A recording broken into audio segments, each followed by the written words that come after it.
સુરત કે જ્યાં હેલ્મેટ પહેર્યા વગર 2 વાર ઝડપાયા તો લાયસન્સ કરાશે રદ। 15 ફેબ્રુઆરીએ સુરત પોલીસે હેલ્મેટ વિરુદ્ધ ડ્રાઈવ શરૂ કરી છે। હેલ્મેટ વગર જતા વાહન ચાલકોને પકડવા માટે ડ્રોનની મદદ લેવાઈ છે। 10 દિવસમાં હેલ્મેટ વગર જતા 58,000થી વધુ ચાલકો ઝડપાયા, જેમની પાસેથી 2 કરોડ 90 લાખનો દંડ વસૂલાયો। હેલ્મેટ વગર જતા વાહન ચાલકો પર કંટ્રોલ રૂમથી નજર રાખવામાં આવે છે। જો કોઈ વાહન ચાલકે હેલ્મેટ નથી પહેર્યું અને કેમેરાથી બચવાની કોશિશ કરતો દેખાય તો તાત્કાલિક કંટ્રોલ રૂમમાંથી ત્યાં હાજર પોલીસ કર્મીને જાણ કરવામાં આવે છે। પોલીસ કર્મચારી આ વ્યક્તિને શોધીને તેને દંડ ફટકારે છે।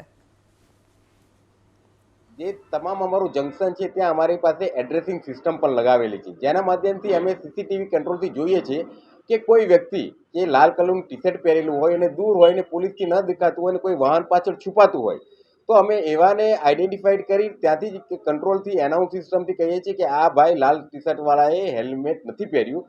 તે એવા વ્યક્તિને આઈડેન્ટિફાઈડ કરી અને એને બહાર શોધી અને લાવીએ છીએ અને એને કહીએ છીએ કે તમે હેલ્મેટ પહેરો અને એવા વ્યક્તિને આઈડેન્ટિફાઈને ઈ ચલણ આપવામાં આવે છે।